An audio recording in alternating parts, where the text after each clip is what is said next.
Na kutokea Las Vegas hapa Mabibo, sehemu ambayo bwana wanafanya mazoezi vijana wengi kama sasa hivi bwana. Uwanja mazoezi yanaanza sasa hivi saa 8.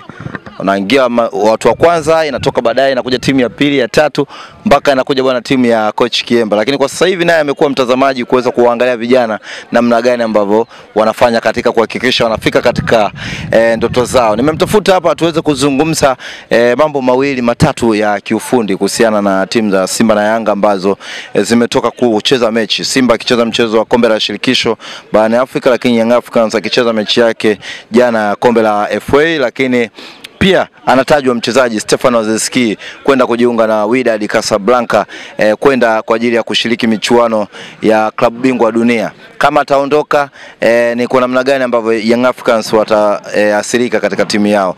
Bwana coach, kwema? Alhamdulillah. Mambo anasemaje? Mungu ni mwema. Unaenjoy kufundisha? Maana watu wengi sasa hivi ukikaa kwenye screen pale namna ambavyo unazungumzia mpira watu wengi wanafurahishwa zaidi. Lakini kwenye uwanja labda tuseme katika kama coaching wamekuona ukikaa pale katika mechi ile ambayo tunafuzu. Wewe unaenjoy zaidi ukikaa wapi? Maana zote ni kazi hizo moja za football, lakini kuna ile unaenjoy zaidi. Maana ulikuwa unaweza kucheza namba 8, unaweza kucheza namba 10, lakini kuna sehemu ambayo wewe unaenjoy. Ni kwa bahati mbaya bana, hakuna sehemu na enjoy kuna kuhusiana na mpira. Yaani kwa mpira mimi siko kwa ajili ya kuenjoy. Ni sehemu tu ya uwajibikaji. Lakini kuna vitu vingine vya nje ya mpira ndo nikifanya na enjoy. Kimoja ambacho ukifanya nje ya mpira nikiona kwenye kuogelea ndo naenda ukiona mimi nimeenda kuogelea uje nimeenda kuenjoy. Lakini kwenye mpira ni kazi. Ndio style yako.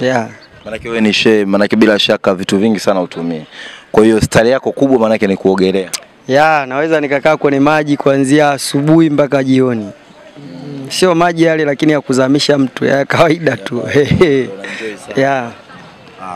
Bwana, mimi nimekutafuta bwana, tunataka tuzungumze kuhusiana na kiungo mshambuliaji wa Young Africans, nyota wa kimataifa wa Burkina Faso Stefano Aziz akitajwa kujiunga na Wydad Casablanca ambao wanajiandaa kwenda kucheza michuano ya klabu bingwa dunia.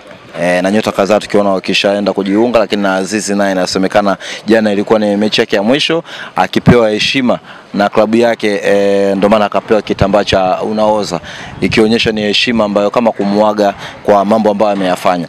Tunataka tuambie kama ataondoka sasa kiufundi kitu gani ambacho Young Africans wataathirika nacho, lakini pia replacement yake sasa ndani ya Young Africans. Kila mahali akiondoka mtu lazima kunakuwa na upungufu, kwa sababu bahati mbaya au nzuri kwa mwanadamu hakuna mtu anafanana na wewe. Yaani hata kama mnafanya kazi moja lakini hamwezi kuifanya kwa utaratibu ule ule. Japo mtakuwa mnafuata ile njia ya namna ya ufanyaji, lakini ukiandika wewe na nikiandika mimi tutakuwa tu ni tofauti. Kwa hiyo ni kama kwenye kucheza. Aziz kwa Yanga, tunaweza kusema Yanga pale ndo alikuwa mbunifu wa timu, na siku ambayo Aziz anaonekana hayuko vizuri, mambo mengi kwenye timu yalikuwa haendi sawa. Lakini mbali na kuwa mbunifu pia alikuwa ni mfungaji. Yaani tofauti ya Aziz na viungo wengi ambao wanacheza kama namba 10, Aziz ana zile instincts za striker. Yaani mbali na kuwa kiungo lakini bado ni mshambuliaji. Kwa hiyo ile ilikuwa inamuongezea kitu kingine cha ziada. Si tu mtu ambaye anafikiria kupasia, lakini mtu pia ambaye anafikiria namna gani anaweza akafunga. Kitu ambacho viungo wengi wanaocheza nafasi ile wengi huwa ni watengenezaji tu. Ndio maana unaona kwa msimu namba zao si kubwa sana za kwenye kufunga, ila za kwenye kuassist zinakuwa ni nyingi. Kwa hiyo kwa hicho nadhani Yanga wataathirika, itakuwa imepungua magoli, lakini pia itakuwa imepungua utengenezaji wa hizo nafasi za timu kuweza kuzibadilisha kuwa magoli. Kwa hiyo unaweza ukasema kwa Aziz ambaye yupo kwenye fomu yake, unaweza ukasema ni miongoni mwa wachezaji wazuri wenye daraja la juu ambao walikuja na kucheza ligi yetu ya Tanzania. Kwa hiyo unaweza kuona ni kwa kiasi gani ligi kama ligi imejiuza na kuvutia wachezaji wa daraja la Aziz. Japo umeona kwa timu za kaskazini zenye maso imekuwa sasa hivi ligi yetu ndio soko lao la kuja kuchukua wachezaji. Japo mara nyingi wamekuwa wakiwachukua, lakini kule imekuwa ni ngumu wao kuingia kwenye mifumo na taratibu. Unaweza kuanza kuhesabu tu wachezaji wachache kufanya kile ambacho walikuwa nakifanya, lakini wengi unaona Chama alienda akarudi, Kisinda alienda amerudi, tunamwona ameenda Mwalimu bado hajaingia kwenye nani ya kucheza. Kwa hiyo ni tukimzungumzia Azizi kama Azizi, tunamzungumzia kama miongoni mwa viungo bora ambao wamepita kwenye ligi yetu. Inawezekana si mtu ambaye ana vitu vingi, si kampiga mtu tobo kanzu, mtu ambaye ana direct football, ana vision kubwa, lakini pia mfungaji wa goli kama timu ambayo kwa Yanga watakuwa wamekipoteza, lakini hiyo quality pia kwenye ligi yetu tutakuwa tumeikosa. Yeah. Kwa maana replacement sasa ya mchezaji kama Stefano Aziz Ki, umetaja hapo sifa, ni mchezaji ambaye anaweza kukupa namba kubwa kama kiungo, lakini ana zile tabia za kishambuliaji ambazo tunaona hata katika msimu uliopita pia naye alikuwa ameongoza katika ufungaji ule, kwa maana akiwapa Yanga faida hiyo. Sasa katika ile replacement yao, kitu gani ambacho wanatakiwa wakizingatie zaidi ili waanzie kwa Azizi au juu ya Azizi? Acha kwanza, kwenye timu yao bado kuna watu ambao wanaweza wakapewa hayo majukumu. Hawawezi kufanya kama Azizi, lakini watafanya kwa namna yao na timu bado itaendelea kufaidika. Kwa mfano, timu ina mchezaji kama Pacome ambaye kama anapewa na yeye uhuru wa kucheza pale nyuma mshambuliaji, anaweza akafanya ubunifu. Lakini wanachama ambaye yupo na amekuwa akifanya hizo kazi za ubunifu kwenye muda wote ambao amekuwa akicheza vilabu alivyopita mpaka Yanga, hapo akipewa nafasi mara chache amekuwa akifanya pale ambapo anahitajika. Lakini pia kuna Maxi anaweza kutumika eneo hilo la ubunifu, na timu bado ikapata hiyo faida ya kuwa na mbunifu kwenye eneo hilo. Kwa hiyo sidhani kama Yanga kwanza wanapaswa kuangalia soko la nje, lakini kwanza wanapaswa kujitahidi kuwabakisha wale wengine walobaki ambao wana uwezo wa kufanya hizo kazi ambazo zilikuwa zinafanywa na Azizi. Japo isiwe kama wafanye kama Azizi alivyokuwa anafanya, kitu ambacho inaweza kisipatikane, lakini tu kubuni kwa timu namna gani itashambulia, namna gani timu inaweza ikatunza mpira. Wapo wachezaji wengi ambao wanaweza kufanya majukumu, kwa baadhi ni hao ambao nimeshawataja. Kwa kuangalia nje, ukiangalia labda kwenye ligi yetu unaweza ukaona bado hakuna hilo daraja la Azizi, unaweza ukasema ukamtoa moja kwa moja sehemu nyingine na kuja kuwa mbadala wa Aziz Ki. Yeah. Wakati unazungumzia hapo Azizi, kuna kitu ambacho umekigusia. Ni moja kati ya wachezaji ambao wamekuja kwenye ligi yetu wenye quality kubwa. Yeah. Inavutia sasa hivi vilabu kama kaskazini kuona inatazama ligi yetu. Yeah. Tuzungumzie hapo katika ubora wa ligi yetu na mataifa hayo au vilabu vikubwa kutoka huko kutamani. Mtu kama Selemani Mwalimu, tunaweza kuona watu wamekuja kumchukua Fountain Gate na wameweza kwenda kumwamini kama Wydad. Azizi tunaona hapo. Yeah. Na wachezaji wengine kama wakina Kibu tumeona juzi Belkane, inasemekana nao wamevutiwa pia na uchezaji wake. Ya kwa ligi kama ligi haipo kule ilipokuepo. Japo unaweza kuona ni baadhi ya timu chache ndizo ambazo zinapambana kuiona ligi inapanda. Kwa hiyo kwenye ligi kuna lazima kuwepo na timu ambayo imejipambanua kwa udaraja fulani ili wengine waende kuzifuata. Kwa mfano ukiangalia miaka 7 hii iliyopita ni Simba waliamua kupandisha daraja la quality ya uchezaji wao. Kwa hiyo ililazimisha baadhi ya vilabu navyo kama unataka uweze kufuata. Unakumbuka miaka 4 pale Simba walikuwa wanachukua back to back na wanakwenda kwenye michuano ya kimataifa wanaishia robo. Sasa Yanga walijiinua nao wakafuata pale. Wakaenda mpaka wakacheza finali na sasa hivi wana back to back 3 za ligi. Kwa hiyo unaweza ukaona sasa wakati Yanga na Simba wamejiinua inamlazimisha naye Azam ataki kwenda kule.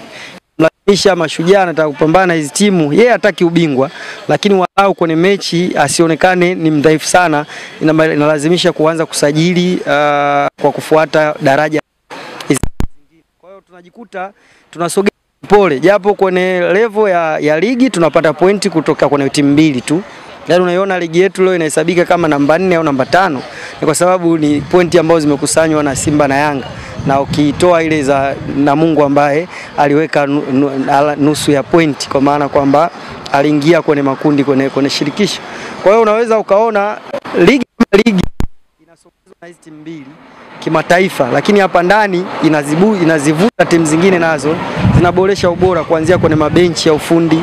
Unaona leo mabenchi ya timu za kawaida kwenye ligi hazina tena mtu mmoja, yani mwalimu mkuu huyo mwalimu wa makipa huyo nani, hapana.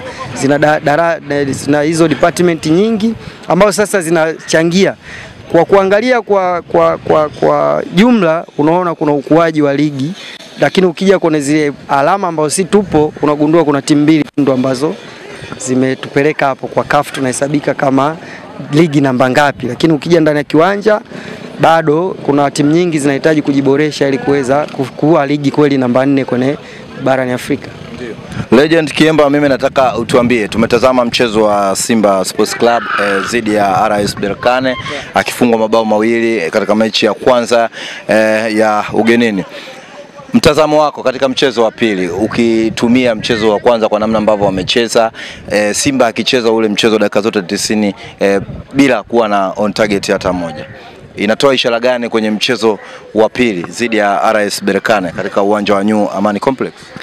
Ya cha kwanza ni mechi mbili tofauti, yani kuzizungumza kwa kutumia mechi ile kama mfano hapa itakuwa hatuitendei haki mechi yenyewe inayokuja. Kwa nini? Kwa sababu tumeona Berkane wakiwa wanacheza nje ya pale kwao ni namna gani wamekuwa wakicheza, na tumeiona Simba ikiwa inacheza nyumbani ni namna gani imekuwa ikicheza.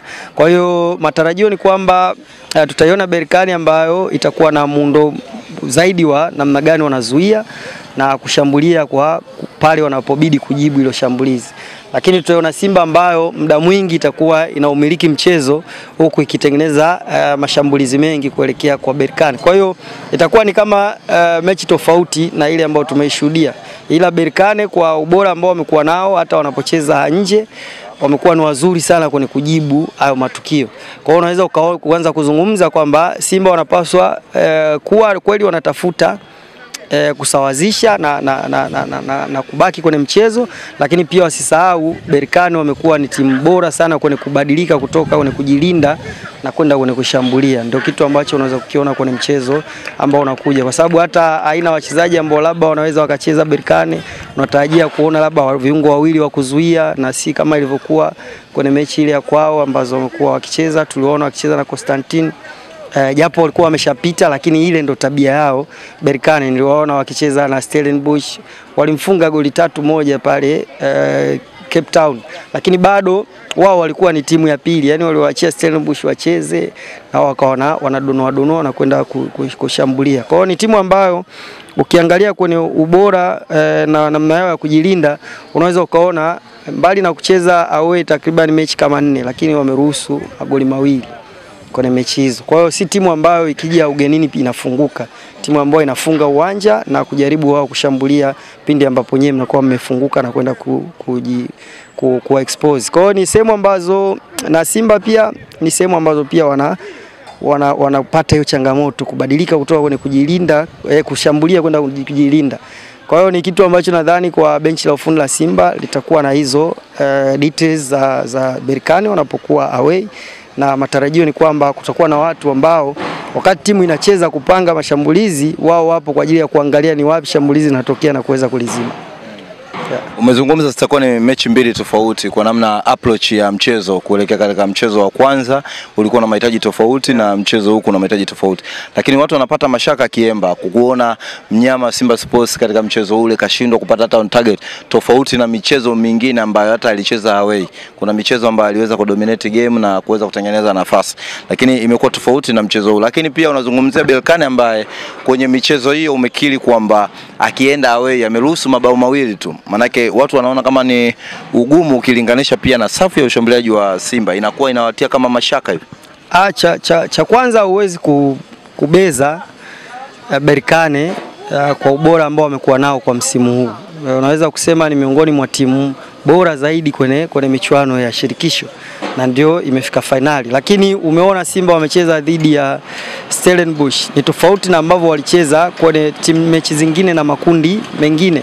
Kwa hiyo Stellenbosch ambaye pia alikuwa kundi moja na Berkane alivuka kama wa pili kwenye kundi, na umeona mechi yao dhidi ya Simba ilivyokuwa. Kwa hiyo unaweza ukapima sasa Berkane alikuwa kwenye kundi gani, kundi ambalo yeye aliongoza kwa idadi ya pointi nyingi, lakini bado wa pili kwenye kundi lao alikuweza kwenda na Constantine mpinzani wa Simba na akamfunga goli 4, ambaye Constantine naye alikuwa anaonekana mpinzani mgumu kwenye kundi la Simba. Kwa hiyo kwangu mimi nadhani siwezi kupima kama kipimo kwenye mchezo ule. Kwa nini? Kwa sababu Simba hata walivyoenda kucheza away na Stellenbosch umeona ni mara chache sana walitengeneza mashambulizi ya kuwashambulia.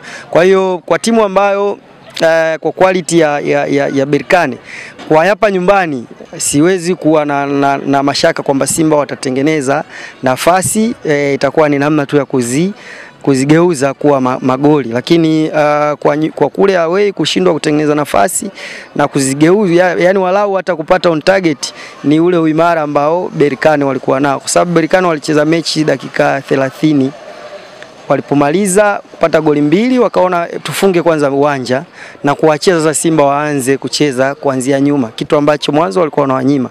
Kwa hiyo unaweza ukaona kama kipindi cha pili Simba waliwamudu sana Berkane, ni kwa sababu Berkane pia nao waliamua Simba inapaswa kucheza kwa utaratibu. Kwa hiyo ni namna ambavyo mechi ilikuwa, na hivyo ambavyo Berkane walicheza ndio unatarajia watacheza huku, kwamba watakuwa muda mwingi wanawaacha Simba eneo la kwanza na kuanza kuwakabia eneo la pili, na Simba ukiwaacha waanze ndipo ambapo uimara wao upo.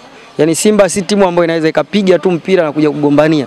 Timu ambayo yani kama kwenye draft kuna sehemu mpira unapita, ukiruhusu waanzie pale wanaweza wakakuletea madhara. Ndicho ambacho kinanipa matumaini kwamba wana uwezo wa kutengeneza nafasi.